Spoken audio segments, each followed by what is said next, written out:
Thought you were going to say hi. Hi. Hi. We were trying to, right before we started recording, Janie was saying, how do we usually start this? I am so out of it. Because it feels like a really long time. I had to also apologize because I've been very sick. We can get into it on the pod. Yeah. Anyway, if you're joining us for the first time, welcome. Yeah. This is the Stay F. Yeah, welcome. This is the Stay F HOMEKINS podcast, and this is how things go. Yes, my name is Paul F. Tompkins. My name is Janie Haddad Tompkins. I'm a comedian. I'm an actress. We are a married couple living in Los Angeles, and this is our after dinner podcast. But twist. We didn't have dinner tonight. We didn't eat no dinner. Because I'm unwell. We're both out of it. So, anyway. Janie is unwell. She has been for a few days. I can't wait to talk about that. I did not sleep well last night and did battle with our storage space today. Full disclosure, I kept you up coughing all night. Yes, for a little bit, and then and we just set up the guest room couch so I can sleep on the guest room. Yes, this pull-out I really bed, would sofa like bed. for Paul to have a good night's sleep tonight. Well, this is what happens. We have our freewheeling conversation. Thank you for joining us. We also offer lots of bonus podcast content behind our weekend. Oh, you're really going in on the first time listener. Well, I know. I just feel like that we might have first time listeners. Do you think we ever do? God, if you're a first time listener. Do you think we've picked up anybody since quarantine? If you're a first time listener, we'd love to hear from you in the comments down below. We would love to hear on the Weekend Water Substack post on this particular episode. Absolutely. Because, we would like to welcome you personally. We are one of, I think, sorry guys. Yes. An elite cadre yes? of once a month podcasts. But we do offer bonus content like at least weekly. Oh, sure we do. Yeah. Yes. We're in an elite cadre of once a month, like right up there with Hall of Famer. With who? Hall of Famer Pod F Tompcast. Remember that? Oh yeah, you did a once a month. Monthly, yeah. Yeah, this is our once a month behind, but out from behind, right? Yes, the this is the Prime podcast. The Prime Prime means it's like there for y'all. Yeah. This is the beginning. So I'm gonna tell you a little story. Yeah. So I hope it ends with us moving to Beverly Hills. I've never been on a cruise before in my life. That's right. And let's preach the controversy. Okay. I've never been on a cruise before. I kind of was like, I'm gonna be honest. I had cruise snobbery. Mm-hmm. I carried around cruise snobbery. Yes. Of like, why would you get on those things? They're not good for the environment. People get sick on them. Also, by the way, this is leading up to me getting sick on one. But sorry. Paul gets invited to perform on the JoCo cruise, the Jonathan Colton cruise, which is a yearly Jonathan event. Colton is a wonderful singer-songwriter who started this cruise back in... It sounds like 2011. 2011 was the first one, yeah. And the idea is that it's... he put together a bunch of performers and like a floating music festival. Okay, sorry. You are sick, so why don't you... Okay, sorry. I'm also on steroids. Yes, but I'll I get to can that in a explain minute. it. Okay. You're on steroids. You're roiding out. I'm roiding out. All right, keep going. So he got together a group of performers and like authors and artists and people who all sort of had a similar, like a toe in the world of sort of nerddom, and so it's like it's geeky stuff. It's sci-fi and crafting, music. Yeah, whatever kind of entertainment. So improv comedy. It was very small. Not even stand-up, just improv. No, there's some stand-up. No, well, I'm talking about the very beginning. Okay. Oh, the very beginning. So you agreed that you were going to lay out and let me explain that. I can't help it. I'm literally, there's like a throbbing vein in my forehead right now. This is all, by the way, those steroids are why I can actually speak right now. Yeah. So, so started in 2011 as a small group on a regular cruise ship alongside other cruisers. And so the JoCo faction of the cruise would have access to the entertainment areas on the off hours of the regular cruisers. Yeah. And it just grew and grew every year. I was on the second one, and then I did it every other year until 2016. And then between 2016 and now, at a certain point, I can't remember which year exactly, they had enough people that they could take over a whole boat. The whole cruise ship. Which is wild to think about. It's because these things are massive. They're like over 2,000 participants. Yeah. So I went back. I was going to go back last year and then got a job. I was going to be on the first cruise. And a job the first prevented me from going. Of the whole ship, you mean? That was Raising Hope. I got a job on the TV show Raising Hope. That was pretty cool, though. I had to pull out of the first cruise. That was a cool job that you got. It was a cool job. Yeah. I got to meet those cute babies. And that was a cute show. Oh, my God, those babies. Martha Plimpton. Cloris Leachman I got to meet. Oh, yeah. Yeah. The Hold My Urine. Right, we heard a story. The what? Remember we heard that story about the Hold My Urine story? It might have been I think it's apocryphal. It could have been a apocryphal Hold My Urine story. And then last year I was going to do it, and then Criminal Minds. Yes, but you were reviving the iconic character my beloved character, Brian Garrity.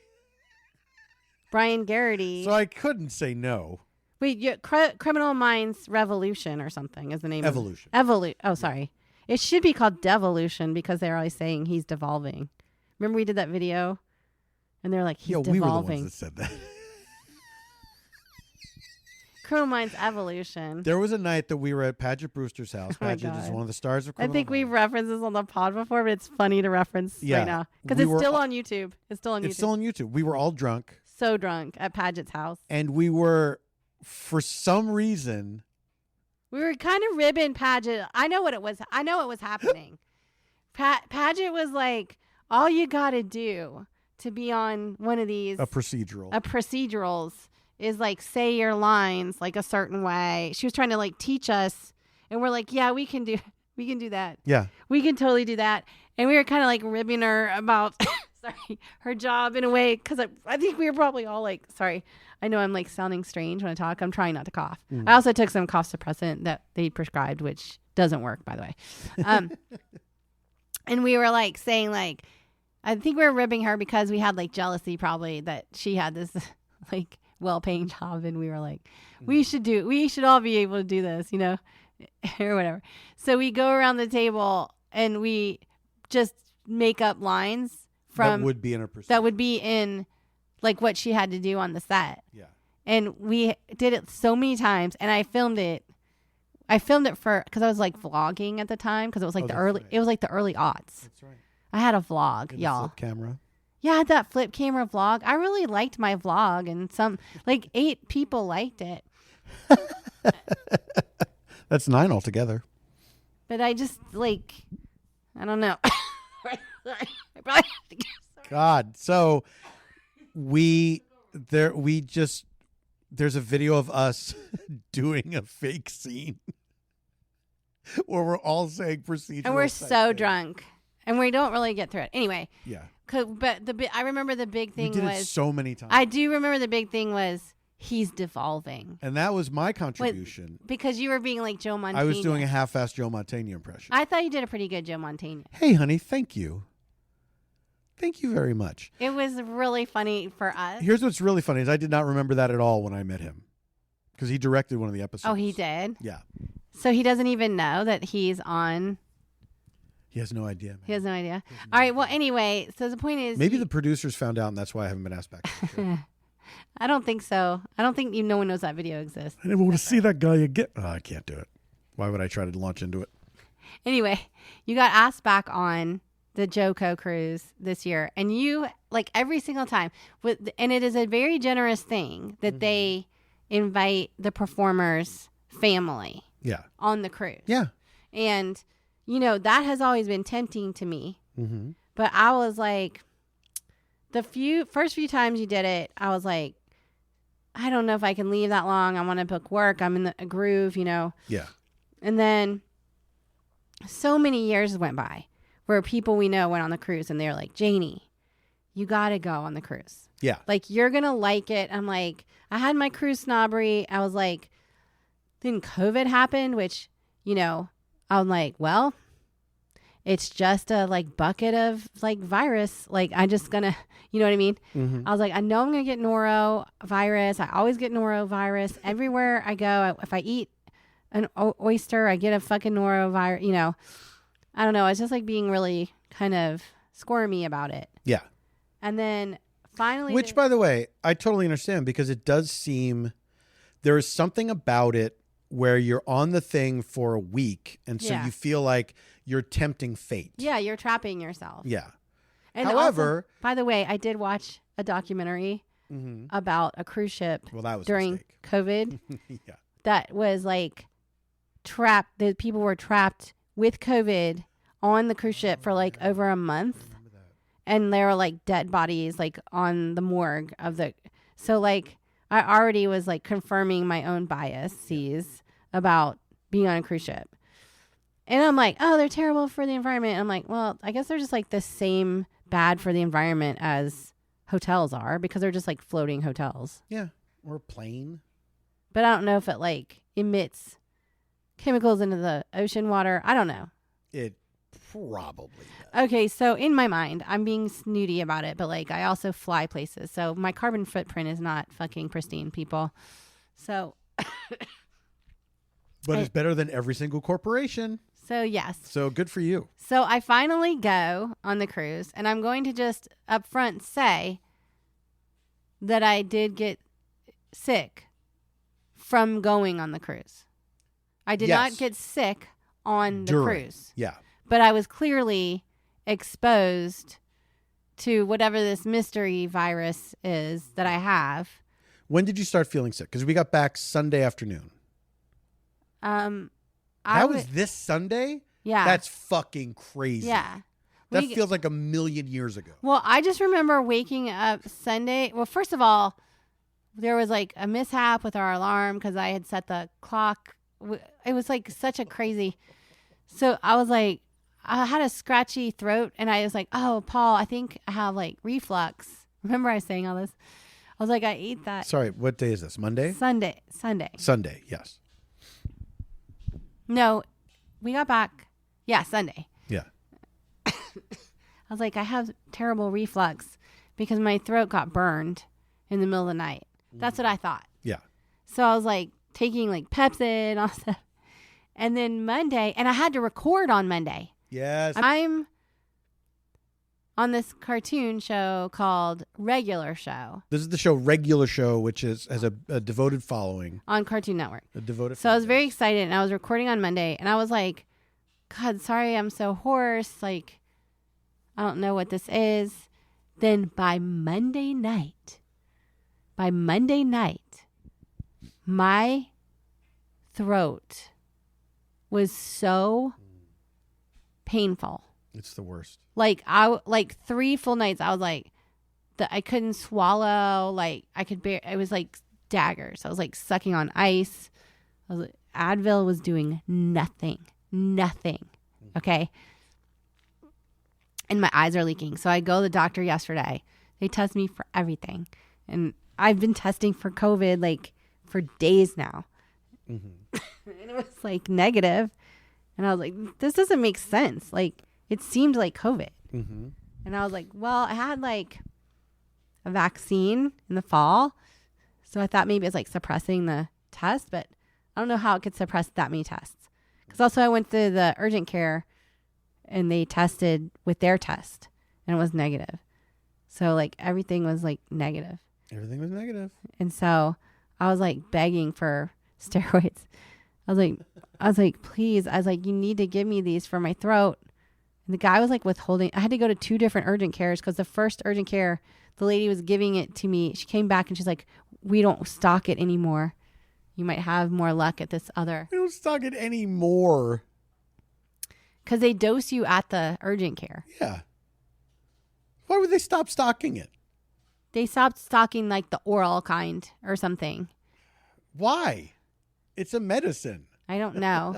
So I had to Why are they deciding some medicines like, nah? So I had to drag my ass to the other urgent care, and it was a man doctor. And I was like, great.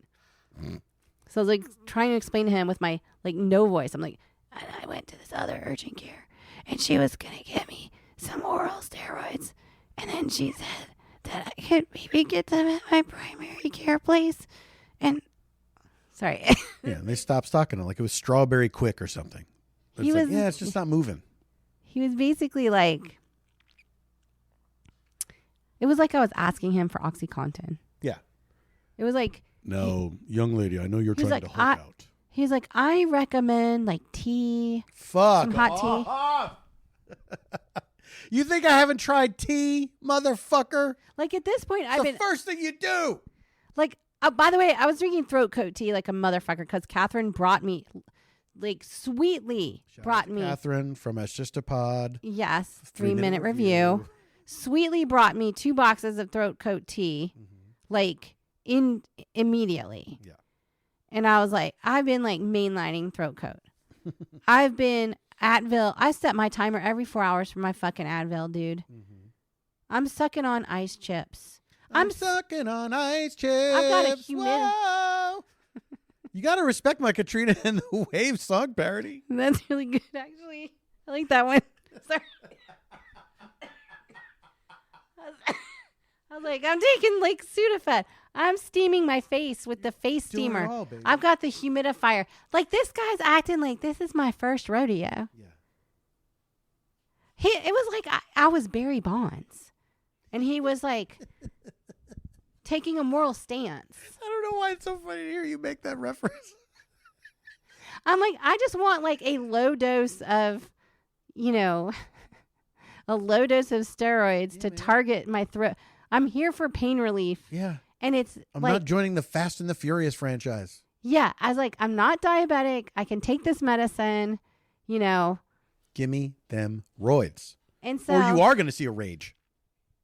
I mean, at one point I started crying. I'd been up in the middle of the night. The first urgent care, I was there before the door opened at 8 a.m. because I like literally couldn't sleep. And I was like, I'm just going to drive over there to get in line and be first in line. When you can't sleep because you're sick, it's the absolute worst. Yeah, and I was leaving the room because I was coughing so much and it was keeping you up. And I felt terrible. Right, but I mean, it's worse for you. Because you can't sleep and you have the sickness. But by then I hadn't eaten, Yeah. And I was like, please. I was like, I make my living using a microphone. And I need to be able to speak. And then he was like, oh, that's why the previous doctor is going to. And I'm like, what? I'm at the motion picture health clinic. What do you think I do for a living, bitch?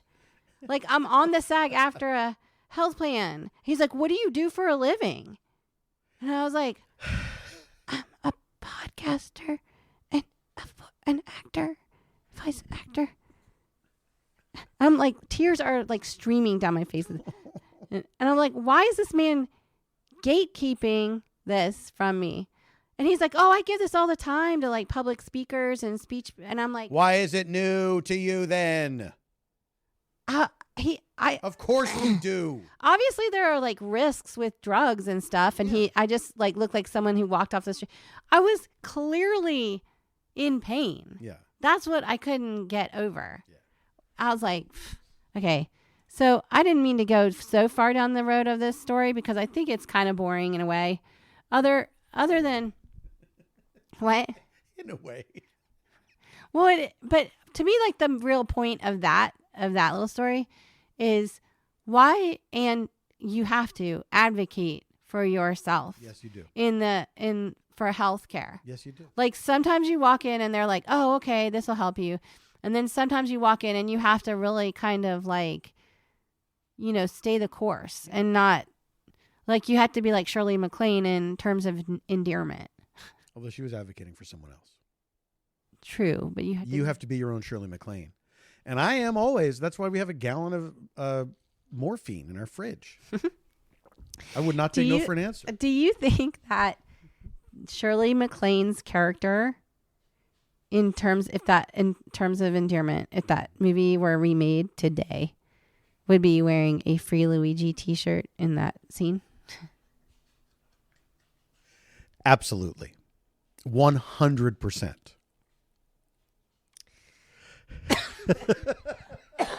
By the way, if you've never seen Terms of Endearment, I haven't seen that movie since it came out. That's a brutal fucking movie. Yeah. With some incredibly brutal, amazing performance. And I remember it was advertised as like a funny comedy. It has like... And it is, but there's some really dramatic shit in there that will get you crying. Like, and like Deborah Winger, man, like what a loss to the industry. Do you know, when we were saying the word crying, I was thinking the song Janie's Crying. Oh, I thought you were going to say the crying.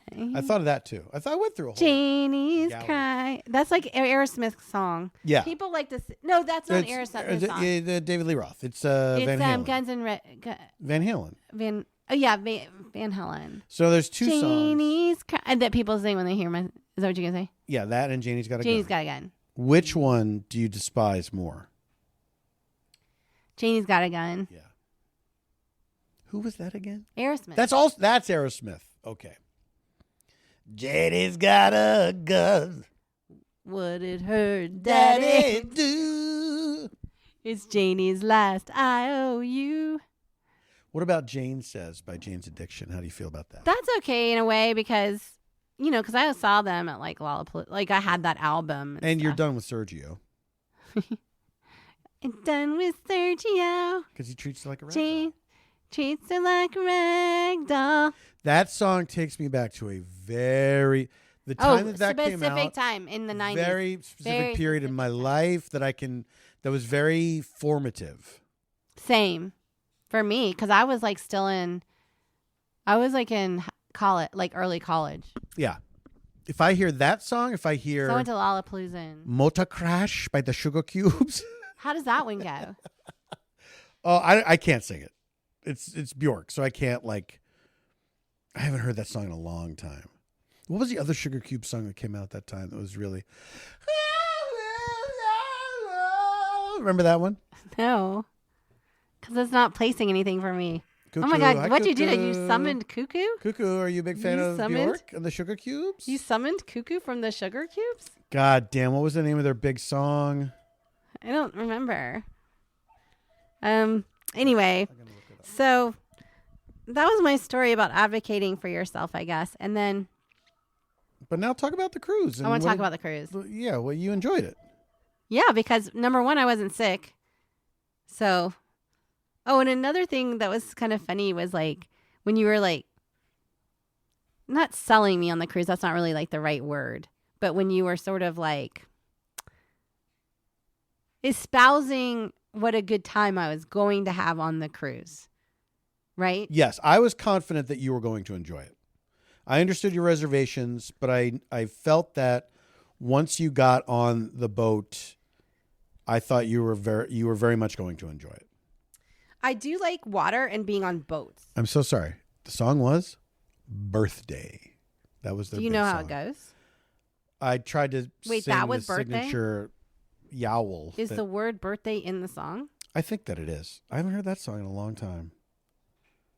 Also, I feel I could be wrong. But was that like Liz Fair times? No. That would have been more Alanis Morissette times for me. Yeah. Around that time. Yeah. I'm sure I told you this when I worked at Tower Video and Bjork came in one time. Maybe you did. And she was the most beautiful human being. Glowing person, like a glowing. She just looked like she was from a benign race from beyond the stars. Really? Yes. I buy that. Who was trying to tell us that we need to change the way we're doing things. Yes. And then she went back to her home planet. Of Iceland. That's right. Remember that one time we went to Iceland and we're like, maybe we'll run into Bjork. I know. We looked for her everywhere we went. We did. At Snaps. Snaps. We were told, we must have talked about this on the pod, but where we were told, like, this is the place where the famous people go, but we don't know who's famous in Iceland. Yeah, we went on the day that you see the famous people, but we didn't. So we were looking at people saying, that person looks like they could be famous. We got, like, inside info that, like, people go to this restaurant, Snaps, that are, I forgot we were like, famous Icelandic people go every Thursday. Oh, and so God. Snaps on Thursdays was, like, on our list. And we're like, we're going to fucking go. And we did it. And people kind of did look like they could be famous. Oh, yeah. We would look at people. We would examine that person the way they were dressed, the way they were styled. Like, I bet that person could be like a conductor of an orchestra or something. A famous orchestra conductor. Just like they were, like, very chic.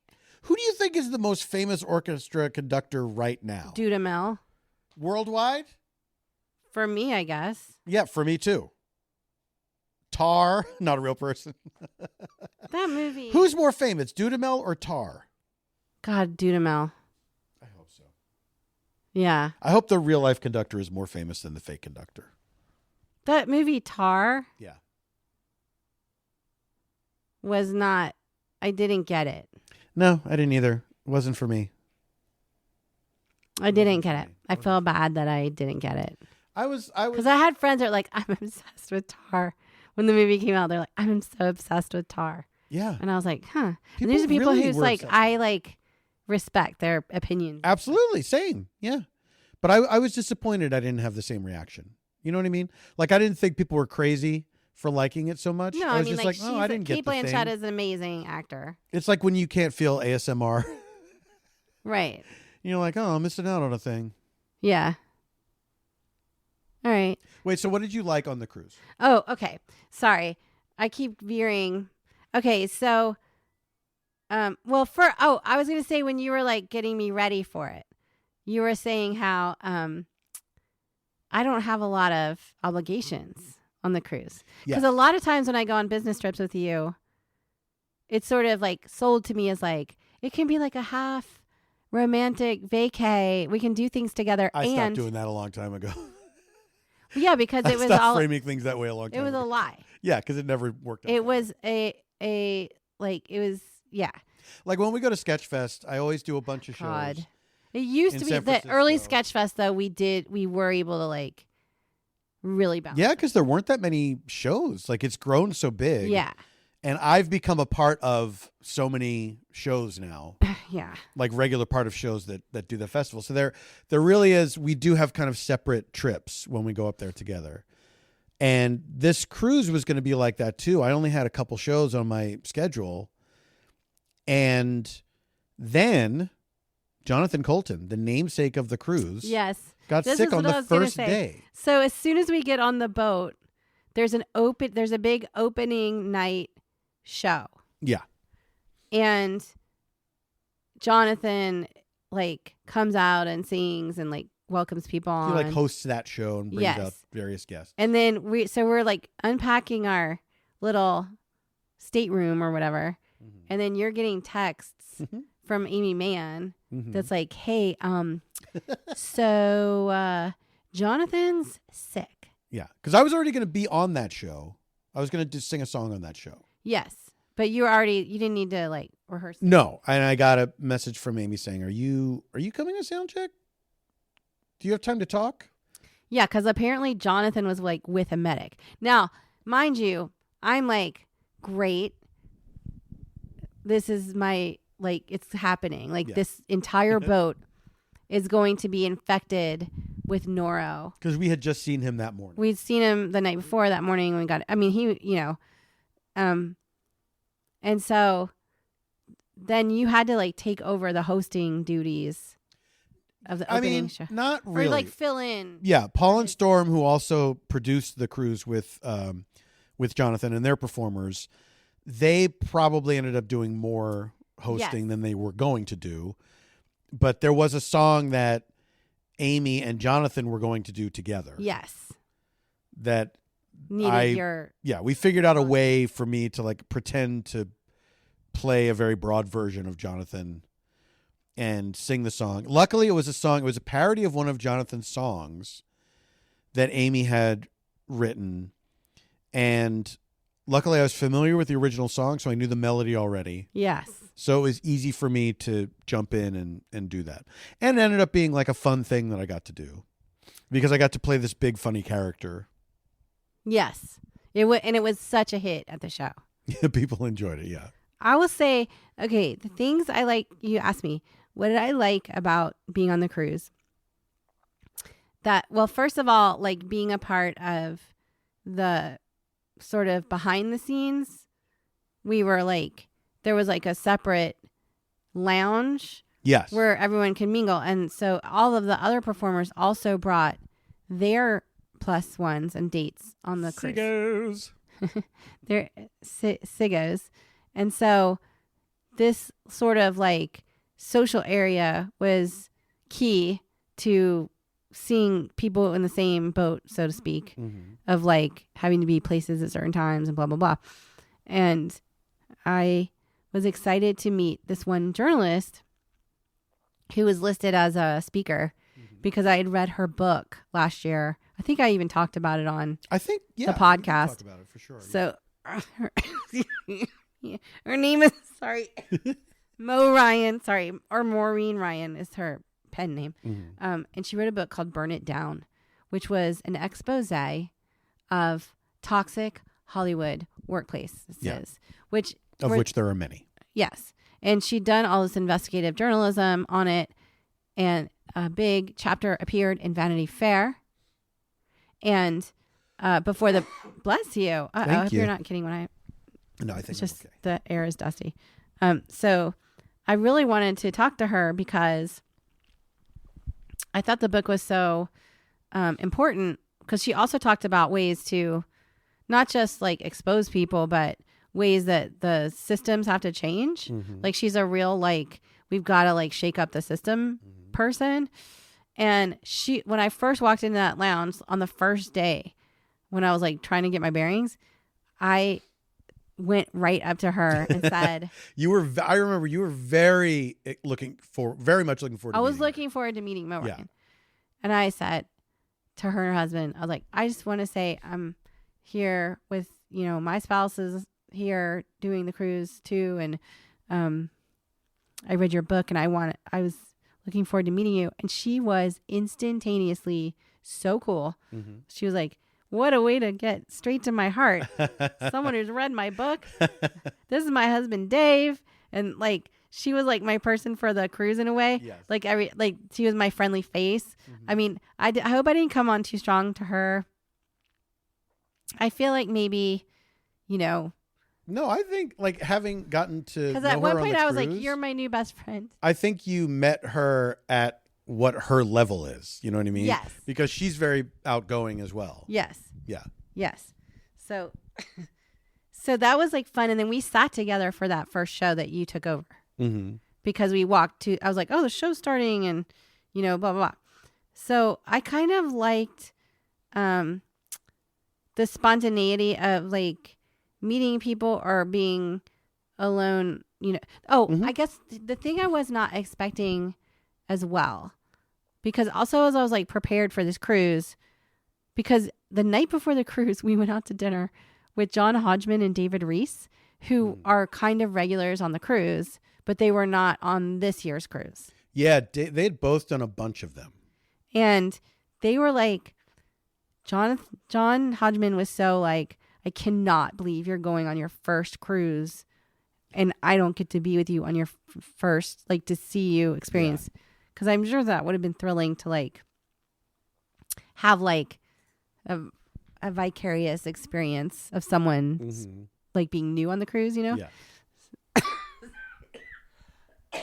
Sorry, that cough suppressant does not work. Okay, so we went out to dinner the night before. Shout out to John who treated us. Thank you for that.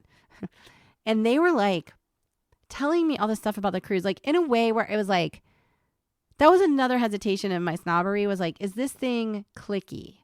Like, is it sort of like this cult like thing? Yeah, you feel like you're entering into a place where, all these people already know each other and it's maybe kind of closed off. Yes, and personally, that is like a red flag to me. Sure. Like when something feels like clicky and there's like secret, vocabularies and when stuff. There's lore. Yeah. Yes. Like, and you know that I have like a thing about that, a snobbery about that. And I can admit that about myself and say like, that's kind of like my own problem. Yeah. And like not an attractive thing. Because I feel like I'm kind of like vapor. Like I like to, or I like to sort of like float in and out of scenes. Like I'm not a diehard one scene kind of person. Right. And like my joy is sometimes voyeuristic of like sliding in and out of things. And so my fear was like, it was this one of us thing. Right. Okay. But I didn't know. And they were like telling me all this stuff. And I'm like, okay, I don't know what that means, but I don't know how I feel about that, but I'm going to like keep an open mind and see. And also like the feeling of like being whisked away somewhere for a week where you can't, if something were to go wrong, which by the way, something did happen in my family while I was on that cruise. And it was not, there was nothing I could do. It wasn't like something where I had to leave in that moment. Yeah. But I'll talk about that soon, but it didn't feel great to be like out of pocket during these conversations. But I was glad that we were connected with internet. I didn't like come to land to like 100 text messages or something. I will say that the internet on these cruise ships has improved leaps and bounds from the first time I did one to now. Well, I hate that because you know who we have to thank for that. Let's never. Don't say it. What if he appears? I'm not going to say his name, Thank Christ. But he's the world's richest man who's gutting Social Security. He's the world's richest and least funniest man. And most dangerous. Yeah, he's in stupidest. the top. He's in the top 10. Anyway, but so yeah, go ahead. I was just gonna say the biggest surprising thing was when we set sail, the feeling of celebration. I was not like expecting like, okay, everyone gets on the ship, they unpack, they do they like get all set up in like 5 seconds, and then as soon as the ship launches to sail, like a whole vibe like shifts, like in a way I had no clue. And people are also walking around like trying to get their bearings on the ship, like, oh, where's this? So this is where this is, and and it was like this whole thing. I was like, oh, this vibe shift is whoa. And then the opening night show is like people like screaming and cheering, and I was like, oh, I get it. This is not a clique. It is a place for everybody. Yeah. Like I had no idea that it had that kind of vibe. Yeah. Like everyone is doing their own thing and no one's blinking, and you don't even, it's like a lot of times I go to Halloween parties and it's costume parties and I don't like to dress up. And sometimes I might show up in street clothes and it feels like you feel like ostracized a little because you're like not like, okay, I'm coming from my shift at wherever and I didn't feel like fucking finding cat ears to put on or whatever. It's like no one cares on the JoCo cruise. Our relationship started at a Halloween party where neither one of us was dressed up. But that that was like the thing about it was that I appreciated that you could just be like over the top in princess clothes or furry out, like people go in cosplay or just like in shorts and a tank top. Yeah. And it's not a thing. Yeah. Like it doesn't feel in any way, because it's such a large community of people, that it feels wildly inclusive. I don't know how to explain it. It absolutely is. The vibe is so welcoming to everyone. Everybody's in a really great place. Like they're thrilled to be there. On vacation. They've saved up for this vacation all Yeah, year. exactly. And some people do it multiple years. Some people have been like saving for years to do it. And You know, it's a really, there's people that have made friends on these cruises. Yes. And, you know, when you pull away from that dock, it is very exciting, you know? Like I had no idea. When you feel the boat start to move, you're like, wow, we're going out to sea. We're all doing this thing together. Yeah. And it was like, wow. Yeah, it's very exciting. And I'm so glad that you had a good time. I knew that you would, but I'm also glad that it did happen. But I really enjoyed being back. And it made, honestly, this is my favorite. This is my favorite one. It was my favorite one. And a big part of it was because you came with me this time. Yeah, I had such a good time. I loved seeing all the people and enjoying all the shows. I went to talks. I went to talks on democracy and the state of journalism and because you can have your own experience on these cruises. Yeah. In a way, I saw a cabaret. I saw 2 cabaret shows that were amazing. This thing is kind of made for you. It's right up. It's kind of the way you like to do things. All right. Oh my God. It is totally. Yeah. You're right. It is totally like that. We should take a break because we also have a fun announcement to make. Yay, see you soon. It's time for our fun announcement. It's from our partners at kinshipgoods.com. They make our stellar merchandise. In fact, you may notice I am wearing our famous Weekend Water t-shirt in the episode's photo at our weekendwater.substack.com. They are having an online sale this very weekend at kinshipgoods.com. I will hyperlink the store's website in the announcement below. And we have some of our famous Stay of HOMEKINS merchandise tees that will be on sale this weekend. So you can go and get the Duck Build t-shirt, the Cuckoo t-shirt, and the Weekend Water t-shirt, which I'm wearing in the photo. And I love. And I'm a little bit tempted to get that Duck Build t-shirt. I don't know why more people haven't just sold these out. They say I'd rather be Duck Build than Red Pilled.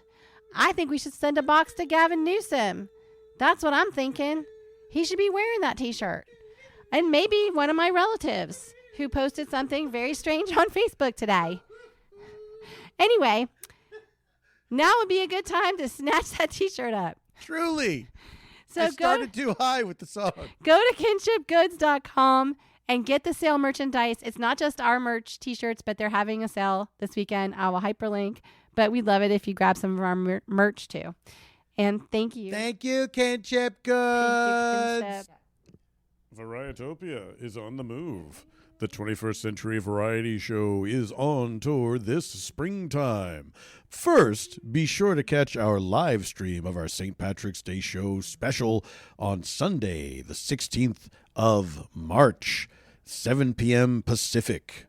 Then, if you live in any of these cities or near them, come on out. Iowa City, St. Paul, Minnesota, Madison, Wisconsin, Chicago, Illinois, Royal Oak, Michigan, Lakewood, Ohio, Toronto, Ontario, Canada, New York City, New York State, Boston, Massachusetts, Philadelphia, Pennsylvania, Philadelphia, PA, Washington, District of Columbia, Durham, N. Carolina, Atlanta, GA, Fairfield, Connecticut, Westerly, Rhode Island, Homer, New York, Albany, New York, Portland, Oregon, Seattle, Washington, Vancouver, British Columbia, Canada. That's right. It's all happening this spring and into the summer, kind of. For tickets and information, go to paulftompkins.com/Varietopia. All ticket links are there. And you won't want to miss this exciting opportunity. Well, those are our announcements. Thank you for listening to that. I'm sorry. Paul asked me to do a little background humming on his, and I had to bail after a minute. Which is fine. I felt bad. No. Because you were able to do it on mine. No, you're my queen. Oh, thank you. Now, I would like to talk about my cruise experience. Thank Bless the baby. Thank you. Bless her all of her days. I pre-thanked you before. Yeah, you did. This is rude. That's what Presumptuous. Steroids does. I did get some throat coat tea. Good. Thank you, Catherine. So hopefully I won't cough through hearing about your cruise experience because I'm excited to hear about it from your perspective. I was very happy to be on the boat again. I was very happy to see old friends. There's people that are my friends, everyday friends. Then there's people that are people that I know exclusively from the cruise. Mm-hmm. Would you call them cruise friends? Cruise friends. Boat friends. Boat friends. My friends of the sea. And then... It's like that song Boat Drinks by Jimmy.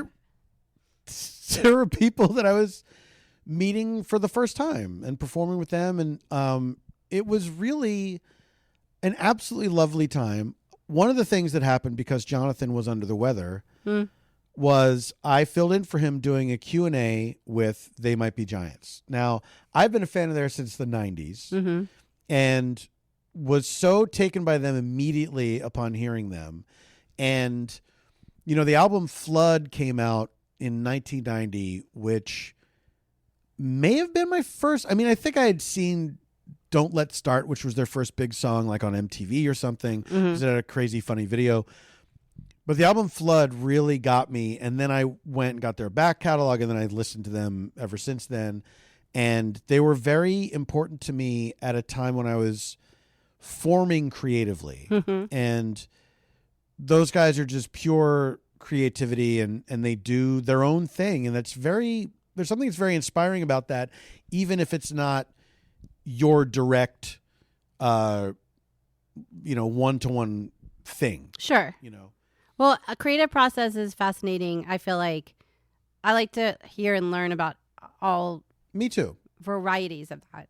Me too. Yeah. It is very interesting. Because it's not a straight line. I mean, it's such a bucket of diverse. Yeah. It's like comforting and also like can spark new ways of your own way of thinking, Absolutely. Even if it's not a direct one-to-one. When you're talking to people about it, what's fun is when you have a similar thing, and when somebody can open up your mind to a different way of looking at your art, through the way they look at theirs. Yeah. So I was nervous about it because, first of all, I really wanted to do a good job because those guys are important to me. So Jonathan was going to do the Q&A. Yes. Okay. And he's known them for a long time. Oh, okay. I was wondering how that shook out. Yeah. And then secondly, I want to do a good job on the Q&A because it's like... Well, people paid to come see They Might Be Giants. And stuff. Yeah. It was a lot of people there to watch this, but also because these guys have been around for a while. There's a thing when you are interviewed for a long time, when you do a lot of these things. These guys have been together for over 40 years. And so they've had countless... Because they knew each other in high school. Yeah, right? They were high school friends. So they've had countless interviews, and my task was, how do I not ask them something that they've been asked a million billion times? Yeah. Jonathan was very helpful and provided me with some questions. I texted him and said, did you have any notes, before going in? And he gave me a few, and that was really, really helpful for me. And also those guys they're very playful and they like to joke around and everything. So that made it a lot easier because we could riff together, and it helps make it an entertaining evening, and it also helps quite frankly run down the clock, which is always, if I'm doing a Q&A on either side of it, I'm like, how long is this going to be, and how is it going to be interesting the whole time? And so if the time is flying by, it's like, great, this is working, And then we did audience questions, and then that was it. And they could not have been sweeter to me. Now, did I overhear y'all saying that that's posted online? The Q&A? Somebody posted it online. The whole thing? I don't know if it's the whole thing. It's shot from behind me, so you can see them. Oh. It's not a great angle for me, so I'm not... you didn't share it? I did not share it, no. People will find it. I don't think They Might Be Giants needs me to direct traffic to their Q&A. Well, but so you enjoyed that? I did, yeah. It was a really exciting thing that I would not have gotten to do otherwise. I was bummed that I missed their actual concert because my day started so late. It was one of our days off. We watched some of it on the live stream. We caught like the very end of it. Because the ship has like a live stream to which was a cool option of the like performances. Yeah. But we gotta. Okay, another thing that I have to talk about is on previous trips. Okay. I was one of those people, and there's a few of us. Okay. Who had never gotten off the ship. So it goes to different ports of call, different exotic places. 3 ports of call. And I would stay on the ship the whole time. Now this time, because we were together. Yes. I knew I can't just stay on the ship. We got to go off and see some of these places. Well, because you said, "Are you getting off the ship?" Yeah. And I said, "Yeah," because I feel like I would kick myself if we were in like Puerto Rico and I never set foot on Puerto Rico or whatever. But I had like the same anxiety as you of like getting off the boat and being like, oh, and then I break my ankle on a cobblestone street and I end up in some Puerto Rican hospital and miss the boat or something, you know. Here was my trepidation was I thought getting on and off the boat was a big rigmarole, and it made me anxious. I felt like I'm not going to be able to enjoy myself if I'm out there because the whole time I'll be thinking, how far away am I? How much time do I have to get back? You know, all this. Now, my eyes were opened because when you pull into one of those ports, getting on and off is a breeze. Yeah. It's so much easier than when you first get on the boat. Yeah. From when the cruise starts. Yeah. Because I think that's the time of greatest sort of security or the most steps you have to go through. Yeah, but I still didn't want to go far away from where the boat was because I was scared of like getting lost. Yeah. There was that. But then that was a big weight off my shoulders was that, okay, this is not as involved as it seemed, as I feared. Right. So we missed the very first stop, which was the sort of the island that the cruise belongs to the cruise line. Half Moon Cay. Half Moon Cay. And it's a sort of... Which I kind of wish I had gotten off there because I saw people's pictures. Oh, my God. I know. That's the thing is that this was the place... Where there's like blue where water. you have the crystal clear water. And you're not dealing with all the just randos. Yeah. Because it's only cruise ships that go there or something. Yeah. Which seems... Also, that felt weird. Yeah. Like I'm going to some island that a cruise company owns. Here's the pluses are you don't feel like you're a gross white American person showing up in somebody else's culture. But then also the minus is this island was like made by a cruise line. You know what I mean? So it feels and weird. It was also like it feels like Westworld. It was also like the first day and I was still like kind of I was still jet lagged. Oh, we were both jet lagged. Like I was like, because we had to fly to Florida to get on the boat, and so we had a massage that morning at the spa. Yeah, I booked that in advance. And that I haven't had a massage in a really long time. In that massage laid me out for the rest of. Also, by the way, what was funny is like because I'd never been on a cruise before. Yeah. Like, as soon as the massage was over, they were like trying to upsell us. Like they came out with like a clipboard and they were like, if you book like 17 facials right now, you will get 25% off. Yes. And then you could have this and that. And I was like, I can't. Would you like to buy $5,000 of potions? Yeah. And I was like, you know how much we spent? Like we already got the discount. Yeah. I think it was most discounted because it was a port day. Because they like were trying to sell. Oh, sure. Yeah. So I got like the cheapest one. Yeah. But it was great. Yeah. It was really great. But I didn't know about like the upselling thing. And then, we were like totally like out of it or whatever. There is that guilt of having to say no over and over and over again. I know. It's like, no, we're not rich. We don't need that. Also, it's like you're getting paid to do the cruise, but if you spend it all on the cruise, which you could do, is not very easily getting paid to do the cruise. Yes. That's just like breaking even. Yeah. A big plus for us was on the cruise ship. This is, I think, true of most cruise lines. They probably all do it slightly differently, but all the food is free.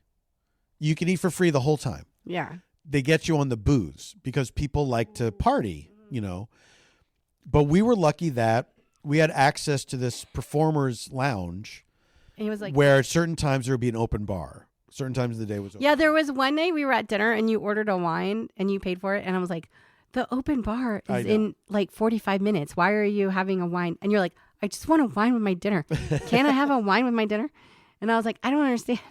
Then I knocked the wine over. I stormed off. And we like ate with other people because it's like cafeteria style. Yeah. Or not cafeteria style where you get it. Someone brings you the food, but it's like community seating style. Yeah, community seating. Yeah. And it was fun. Yeah. And so we sat with people that, we had one meal that we sat with people we did not know. We had a table. That was my funnest night. We had a 4-top, and then these people came over and asked if they could join us, and we had a lovely chat with them. Yeah. Like total strangers. And are you talking about the Indian lunch? Yeah. It was their first time on the cruise. I was saying my first dinner on the cruise was so fun because it was with Mo Ryan, her husband Dave, this awesome science fiction writer, Gailey, and then you showed up. I think Robin was there too. Yes, Robin Goldie, who's married to, they might be John. And John, he was sitting next to me. John Flansburgh was next to me. He was so funny. Yeah. No, he's really funny. He was so funny. But I did get off at the next port. We got off together in Puerto Rico and San Juan. Which is a beautiful, I mean, we only walked around a little bit, but it was like so beautiful. I loved it. Instantly made me want to take a trip there. Yeah, me too. It was very charming. I'm like, how have I never been to Puerto Rico? I mean, it's not close, I guess, but. Yeah. But it was absolutely lovely. We went in this little wine bar and had a like kind of light supper in there. It was awesome. It was beautiful. It was absolutely beautiful. We walked around for a bit because this place, you had looked up this place and it wasn't open yet. So we just like strolled around and I was really, really charmed by it. I really want to go back. There were like and do a proper trip. Angles of it that kind of reminded me of Charleston, like the colors and the streets and they had like a rainbow row looking kind of like in Charleston. Yeah, that was sort of, I'm sure, like influenced by those island cultures as like, you know, tropical cultures or whatever. Yes. Now, the final port was there was parts of it that were my favorite and parts of it that were my least favorite. Yeah. I know what parts were your least. Yeah. We went to St. Martin, which is purely 1,000% a tourist destination. It's their biggest business. Yeah. So we got off in Phillipsburg, St. Martin, and we had to take a water taxi to get to the beach because we wanted to get in some beach time, baby. I mean, come on. Yeah. So we went into this little like divey beach bar. That was awesome. We had burgers and drinks and it like was open air. Yeah. It was wonderful. The staff was great. Kind of like dumpy in a way. Yeah. It was like exactly the kind of vibe we were looking for. Great playlist. Yeah. And then the vibes were like good. The what? Yeah. The vibes were good. So then after lunch, we walked straight out to the beach. Now it's one of those places where there's a bunch of chairs and you pay for a chair. And we were like, we're not going to pay for a chair. We're just going to put towels down. We're not going to be here for that long. And so we put the towels down. And the guy who was waiting on us from the bar came running out and said, hey, you guys, you ate in our place. We have chairs that we keep here so you can use our chairs. And so, let's shout this place out. It was called Hun Hun Hun. HON, HON, HON. Yeah, Hun Hun Hun. I love that name. I would love to know the origin of it. Well, the owner or manager seemed Dutch, so maybe it's like a Dutch. Maybe, I wonder. Yeah, that didn't occur to me. Like saying or something. Yeah, because we were on the Dutch side. I don't know. Yes, because we were it's on owned the by Dutch the Dutch side. and the French. Yes, we were on the Dutch side.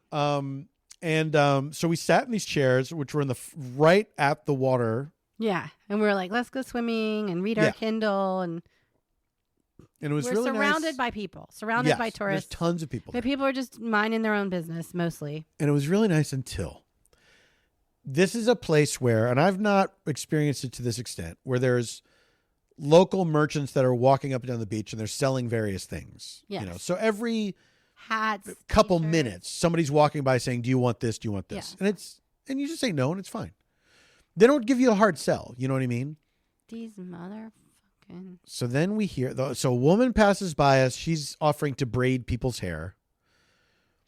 And she turns a corner, goes into the row behind us, and then we hear a woman saying, with a very thick. Well, I'm going to do it. Okay, I'm going to do it. We hear this.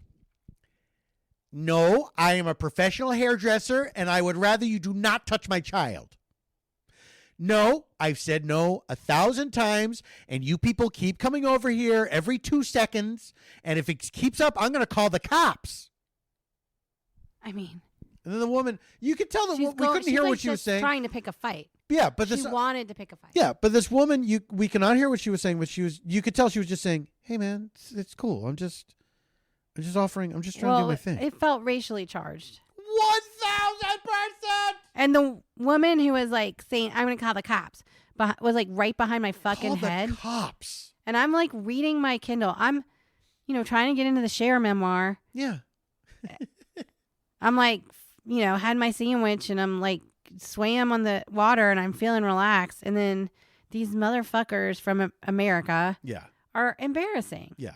Embarrassing. It was really, it made me angry and embarrassed and I was like I was trying to talk a little loud to you, but there was no way they heard me because she was behind my head. Yeah. So my voice was not going to try. And I was like, wow, like the vibes like suddenly shifted or like I was like I'm not feeling as relaxed as I was.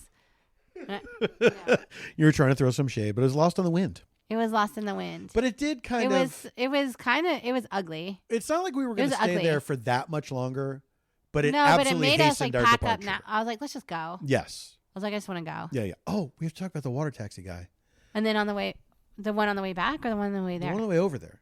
So that guy. On the way over. Yeah, you couldn't stop thinking about that guy. On the way over. Because it was such a strange thing. On the way over, there's a crew on the water taxi. It's pretty packed. And there's a couple guys running it. There's like 3 guys. There's a captain and then 2 other dudes.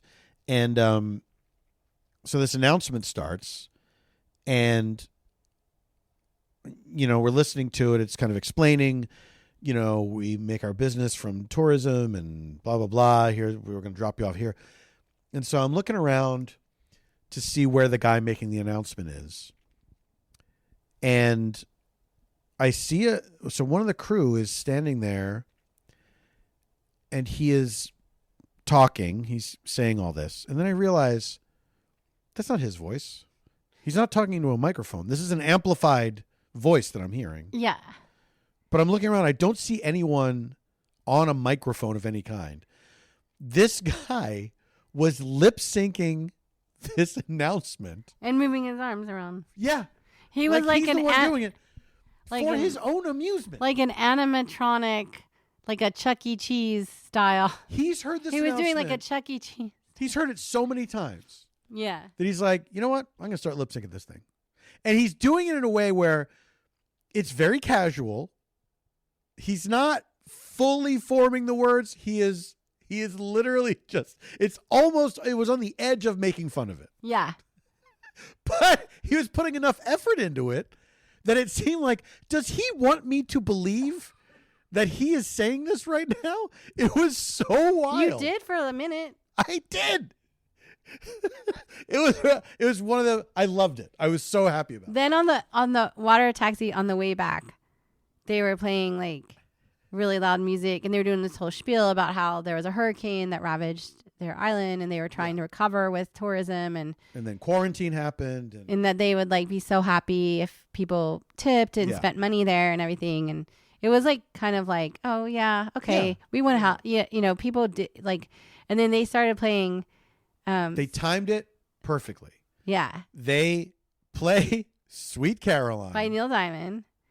And it's the exact amount of time that it takes to get to the next dock. And they were like, they're doing all the ba ba ba. So it turned into like a whole boat sing along. Yeah. Where people were like scream singing Sweet Caroline on the way back to the cruise ship port. Yeah. But then it was so fun. At some point in the song, people stopped singing along. I think there was like a little musical break maybe, and they made an announcement. And then when it came back to the song, nobody was singing along anymore, which was disappointing. Yeah. I felt bad for that. And then there was like this couple next to us and this guy, this older couple, and he was not singing along to Sweet Caroline, But then the next song, as we were boating or was the Black Eyed Peas song. Yeah, I got a feeling. And he like went nuts and started singing along to that. And I was like, He started bopping his head. Here's what I think happened. That's your vibe? Like, here's what I think happened. Because we were sitting on the side of the boat, right? Yeah. We were either fore or aft. I forget. Is that right? Fore. Bow and stern is front and back, and we were fore or aft. And we were bow. Fore. What's that? We were bow and fore. Yes. Okay. Yes. We were towards the front of the boat on the fore side. Yeah. That's where they were sitting as well. Yes. And then he got up and then sat in the bow facing, he sat in the stern facing the bow. No, the bow of the boat is the front. He sat in the fore facing the aft. No, he sat in the bow facing the stern. Okay. He sat in the front facing the back. With his back to how we were going. Yeah. How we were traveling. Okay.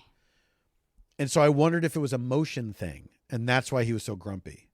Because the song, it was a motion thing. Came after we stopped. When the Black Eyed Peas happened. When Black Eyed Peas happened, then he was like, okay, not only are we not moving anymore, but my absolute favorite song is coming on. I was surprised that so many people like knew every word to that song. To Sweet Caroline? No. Oh, I've got a feeling. It was a big hit. Yeah, but it was I got a feeling.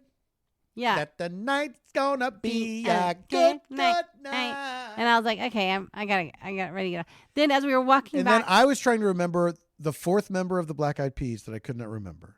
There is Fergie, Miss Fergalicious herself. Yes. There's Apple D. App, whose name makes me laugh every time. There is Will.I.am. Oh, right. Will.I.am. Taboo! What? Taboo? Taboo. Let me double check. Wait, did that just come to you just now? Yes. I cannot believe, and I think it's spelled Tabu. Maybe he's got a weird spelling. Let me double check. So wait, then when we were walking back to the port, there was a much older couple behind us. Yes. And I overheard, but you didn't overhear, the woman. It is taboo. Traditional spelling. Oh. Double O? Yeah. Googly eyes? Honk, honk. T-A-B, googly eyes? Honk, honk. Wasn't that the AMCO thing? AMCO? AMC double O. AMC, honk, honk, double O. It was a commercial for some.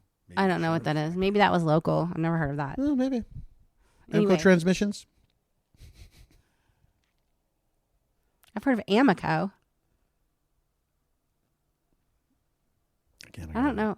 But so a couple. So this older, it was kind of sad because they were like shuffling back to the port, before the deadline. Double AMCO, AMCO transmission and total car care. Double A, honk, honk, MCO. So it was double A, not double O. It was not double O. That would be AMCO. Well, that's what I thought you were saying. You thought I was singing? Saying. Oh, saying. So this couple behind us shuffling along, and this woman was like, I hate this walk. This terrible. And I was like, oh no. And then like a beat went by and she was like, I'm done with cruises. And I was like, oh no. Oh no. She's done with cruises. That's it. And I was like, none of the people that we encountered in St. Martin, all of those people like, I'm going to call the cops. And then the woman's like, I'm done with cruises. That's like clearly being like taken against her will on cruises by her husband. Now, do you think this was... I was just going to say, none of these people were on the JoCo cruise. They were like boarding the other boats. Correct. And so I just have to like clarify that like these other cruises have different vibes going on. Yes. Like all these people spilled out from these other cruises where there's not the same vibe. So you can imagine before when it would be the JoCo people alongside those people. That's not cool. Like there would be people has to be the whole ship. Staring at people and shit like that. Because people are on this boat with like pink hair and dress. Yeah. And we got a lot of like, sequins. What is this? What's your group? Well, you should have been like, what's your group? Yeah. I've never seen such miserable old assholes. Oh, another thing about the cruise. This was all about the cruise. This is a fun episode. I hope so, but people might not. I don't know. I hope people think it's fun. It was a novel. This is not sponsored, by the way. It was a novel experience. This is not a sponsored. And also, clearly, I must have liked it because it has sickened me for 5 solid days to the point where I've had to get tested for everything. All right, keep going. We found out that the cruise line, I guess that, I don't know how it works. Like the different crews that work the lines, that work the boats. You mean the staff, you mean? Yeah. Not the crew cruise of the boat itself. Yeah, the crew of the boat. The staff. Each individual crew, I think. Oh, they have to bid. Like bid on which ships they get to to staff. And everybody wants to do this one. So they all throw their number. Nice. They throw their number into the JoCo cruise. Yes. For their number one choice, and not everyone gets staffed on that cruise. Because the people are so nice, and that really warmed my heart, and it made me proud to be a part of it. You know, it made me it reaffirmed. I was gonna say the experience of the cruise, it being so kind of pleasant and happy and inclusive. I mean, it does feel a little kumbaya when I'm talking about it on this podcast right now, but it displayed to me this kind of sense of community that can happen and can exist in a way that fortified or re-fortified, I should say, my faith in community and humanity. Yeah. Because I feel like with everything that's going on right now in the country, where there's all of this sort of destruction and chaos and fear. I mean, part of this whole democracy thing that's being dismantled, a lot of the strategy is to upset and dysregulate us and keep us paralyzed. To demoralize. Yes. Yeah. And so sometimes that's not even that strategic. No. Because if it achieves a level of fear and outrage, that's their goal. So it doesn't even have to be that smart or strategic. No, it is just to tire you out so that you're too demoralized to do anything. Exactly. And what the thing about this cruise is, it is not only, it's not only people that are kind of drawn to the same kind of thing. It's also the most diverse group that you're ever going to see.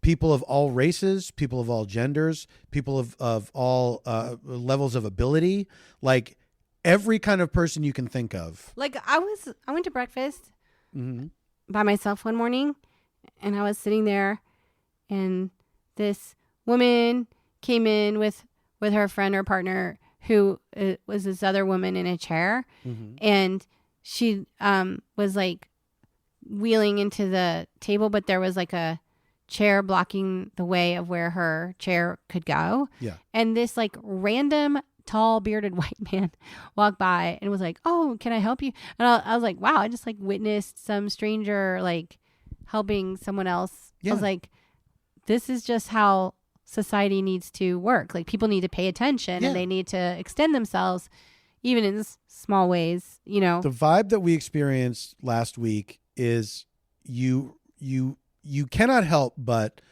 walk away from it saying, this is how it could be. We could be like this, Sorry. I had to clarify. I only pointed out he was this tall, bearded white man, with all of those descriptors, because he did kind of look like that guy who was Donald Trump's media manager for the campaign that went crazy. That was the mastermind behind Cambridge Analytica. Brad somebody. I can't remember his name. Yeah, thank God. He looked like that guy. Yeah. And so that's why it stuck in my mind that he, if I had profiled him on the street, which is part of the problem, because now we're so divided and we're profiling people all the time. Yeah, but still those guys do. There's a certain look that a lot of them end up adopting. But it was a really wonderful experience. And also we should point out that Jonathan did get over. Oh yeah, he got better. Yeah. Whatever. So he missed the first 3 days. Yeah, either it was his food poisoning or norovirus or something. Yeah. Came and went. Yeah. So to speak. Yeah. And he was given I think an IV of hydration, and he was fine, and he was able to then perform the rest of the cruise. Which he did, and he was brilliant. And You know, that whole thing is such a tribute to him and the people that this thing that he started, and then all these people that brought other people into it and came together for this really nice week. You know, I really like it. I will probably, I guess, proselytize is too strong of a word because it's not for everyone. Yeah. Like cruises in general. And there were a lot of people that said, a lot of the people that were there for the first time said, I can't imagine doing this any other way but this. Yeah. You know, because it had none of the things that you assume, like, oh, here's what it is. You assume it's going to be you and 50,000 old people. I didn't assume it was going to be old people. I thought it was going to be like gross 2,000 people who were a lot. Yeah. But nothing felt like who were nasty. A lot. Like the people that hate service workers and are looking for reasons to complain. Oh, you're talking about cruises in general? I was talking about the JoCo cruise. No, I'm saying that. My fear of JoCo cruise was that it was going to be overwhelming. Oh, right. I'm talking about a different thing. Yeah. I'm saying the fear that people have because people doing this cruise as opposed to what they think a cruise is. This cruise seems different than what. Yeah, it spoils you for sure. Yeah. Because it's fun. It's fun and cool. You know what I mean? There's like a lot of, there's all kinds of, there's like nerdy shit, but then there's also shit that has nothing to do with that. You know, you don't have to be versed in Star Wars or Lord of the Rings or whatever. You know what I mean? It's like, it covers a lot of bases. The vibes are immaculate. I will say also, I was trying to like describe it as like a float. Oh my God, it's a double cuckoo night. Double cuckoo all the way. Double cuckoo all the way. We have cuckoo shirts on sale at kinshipgoods.com this weekend only in case you skipped our ads. Yeah, just that it's like a floating, you know how there's like South by Southwest or like TED Talks or like, I don't know, like there's like certain conventions or whatever. Yeah. It's like a combination of all of those things, but just on a cruise ship. Because it's programmed. Yeah. It's like a fully programmed week. It's great. And there's also... This is crazy. We talked about this for the entire podcast. I know. Well, it was a week-long experience. You know what I mean? Well, 2 weeks for me if you count my illness. And you know what I do? Because you matter to me. I feel bitter about it. No. Honey, it's going to be okay. Like, was it a self-fulfilling prophecy? Because I said, I'm going to be exposed to, like, a virus on this cruise. And then I got it and you didn't. Do you know what I mean? No, but you usually get sick more than I do. You tend to get sick more. I know. That's fun. All right. We should wrap up. But I just want to say also a tribute to my Aunt Phyllis. I lost my Aunt Phyllis this week. Yeah. And I'm going to be heading to her funeral next weekend in West Virginia. I just want to say I love all my cousins and my dad. I know is like going through it. I can't wait to see everyone, but I'm sorry for a sad occasion. Yeah. But she lived a good long life. I'm really glad that I got to meet her. Yeah, this one's for you, Aunt Phyllis. I love you. She was so supportive of me. She came to see me. She loved theater. Yeah. And the arts. And when I went into that and did my grad training program and that, she was like so supportive. And even before that, like when I was an undergrad, she would come see my plays like in Columbia, even though I lived in South Carolina and she was in West Virginia. Like she would come down to see me do stuff and just, you know, I mean, I could go on and on. There's like a million things, but my Aunt Phyllis, I think she was 91. Yeah. I think she was 91. And, but like she came here, it was before the pandemic. She came to visit LA with my cousin Mark, who came with her. And so it was like 2019. Mm-hmm. I don't know if you remember, but like I do. Because we went to the TAM. We went. I took her to Huntington Gardens. I took her up to the Griffith Park Observatory. So that was what, like 6 years ago. Mm-hmm. So she would have been in her mid 80s. Mm-hmm.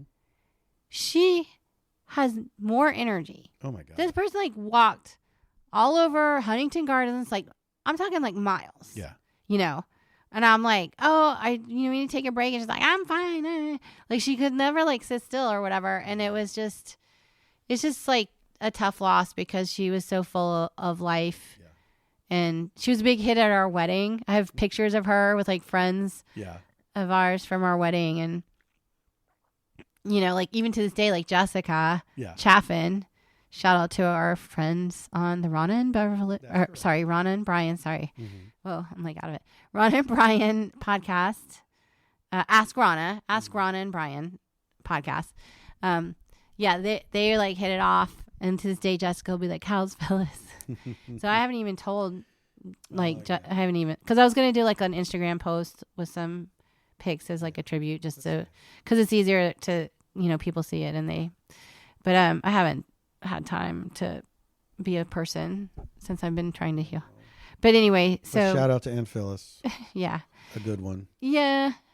So yeah, I'll be in Charleston, West Virginia, where Home of Kinship Goods. That's right. Who does our merch? I'm like trying to see if I can swing by there, but I don't know. I have a bunch of family coming in, so and I haven't seen my dad in a skinny minute, so. But yeah. Yeah. Well, thanks everybody. So thanks everyone. That's just my update. I guess personally, I don't know why I had to share that on the pod, but we just want to thank everyone for tuning in to our free Stay of HOMEKINS episode in March. And as you know, we have our bonus content at weekendwater.substack.com, where we are still currently recapping the 10th season of Southern Charm on Bravo. We have a new episode coming out tomorrow. We've already watched the show, but we have to get this one out tonight. So so that's going to come out a day late tomorrow. And we also recently dropped one of our famous movie watch-alongs for Irish Wish on Netflix in honor of St. Patty's Day. Which is Sunday, yeah. It's just coming. Which is Monday, yeah. Yeah, it's coming up soon. So hopefully you enjoy our watch-alongs. We got some funny feedback about that one. It was an interesting movie. Yes, it was. So anyway, so check that out. And anything else? Just happy St. Patty's Day, everybody. We'll be back next month with our April episode. And yeah, thanks for listening and hug your peoples, you know. Yeah, and until then, stay safe, stay sane, and stay strong.